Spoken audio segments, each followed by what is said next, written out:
and it's a pleasure to have you join us.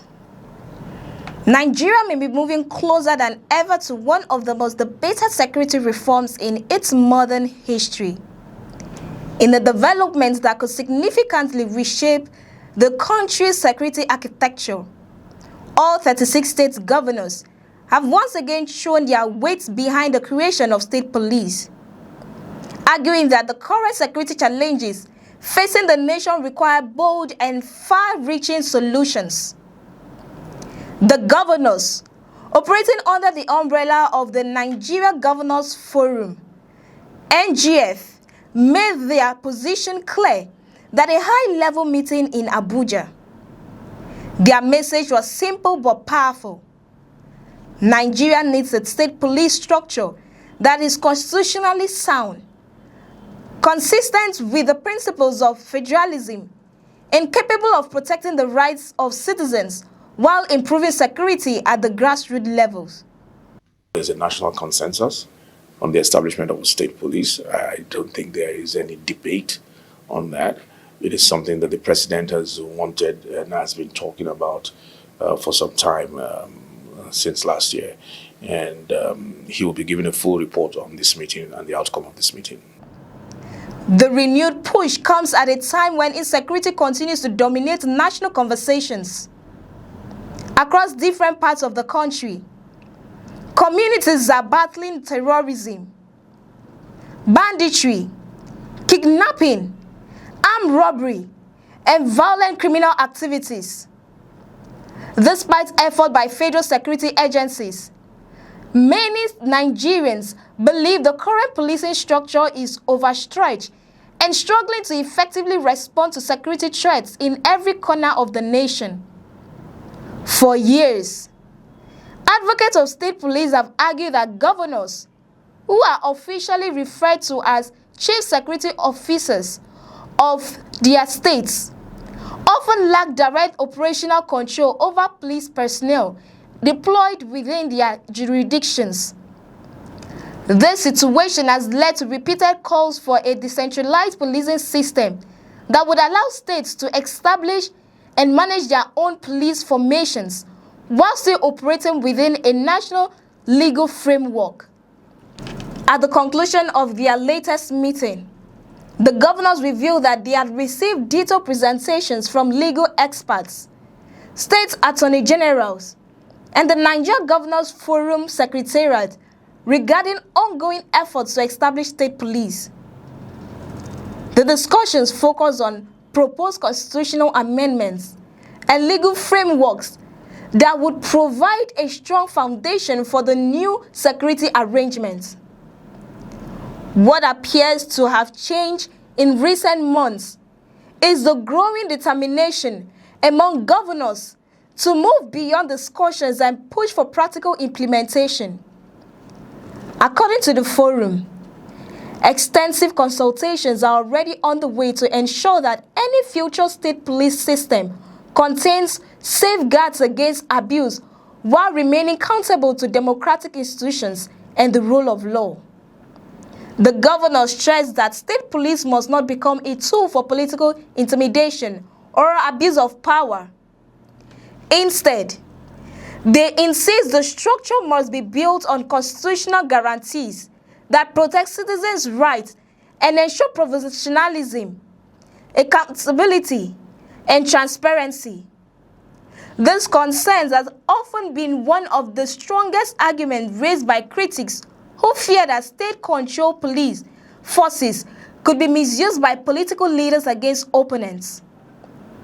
To address such concerns, the governors say ongoing consultations are focused on developing governance structure, financing models, recruitment standards, digital monitoring systems, and oversight mechanisms that would ensure proper checks and balances. The goal, according to the forum, is to create a policing system that strengthens security without undermining democracy. Supporters of state police argue that local security challenges often require local solutions. A police officer recruited from a particular community may possess valuable knowledge about the area's geography, culture, language, and security threats. This local understanding, they argue, could improve intelligence gathering and allow faster responses to criminal activities. Many analysts also believe that a decentralized policing structure could reduce the burden currently placed on federal security agencies. Nigeria's population has grown drastically over the years. Yet, security challenges have expanded even faster.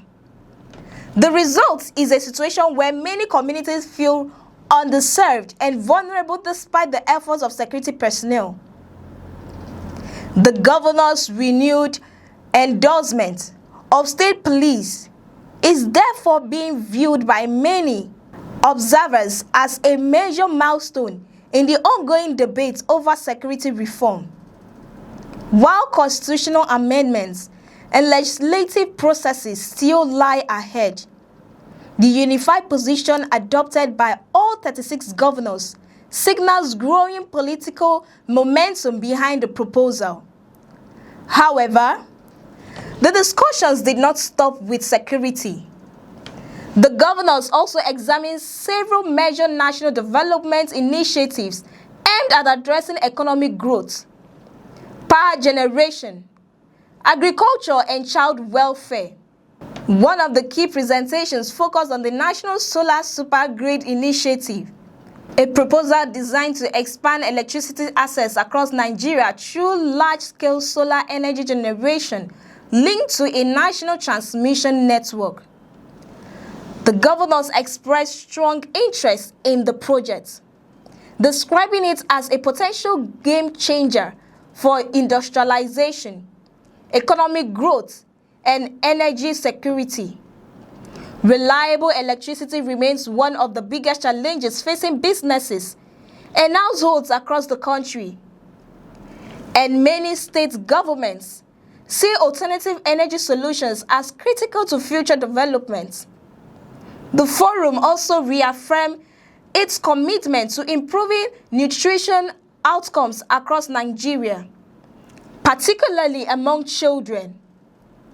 Governors received updates on the National Nutrition 774 initiative and ongoing efforts to reduce child malnutrition nationwide.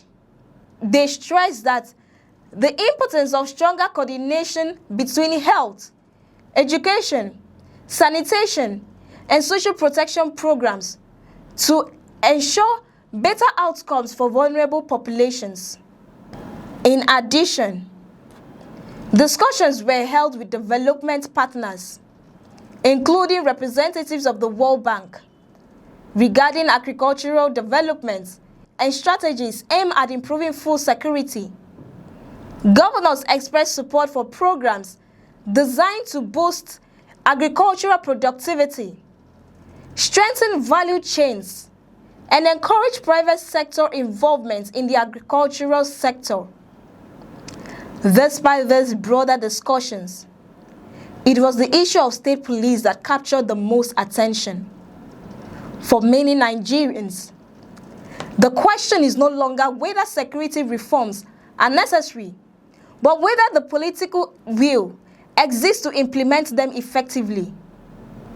The governors appear determined to push the conversation forward, arguing that Nigeria's security realities demand urgent action rather than endless debate. As the country continues to grapple with kidnapping, terrorism, banditry, and other security threats, the push for state police is likely to remain at the center of national discussions. Supporters view it as a practical response to evolving security challenges, while critics continue to demand strong safeguards to prevent abuse. The coming months may prove decisive. If constitutional amendments gain momentum and political consensus continues to grow, Nigeria could be at the verge of one of the most significant security reforms since the return of democratic rule. Do you support the creation of state police in Nigeria? Do you believe it will improve security or create new challenges? Share your thoughts in the comments and join the conversation about one of the most important debates shaping Nigeria's future. I am Cassie Tony, and many thanks for watching.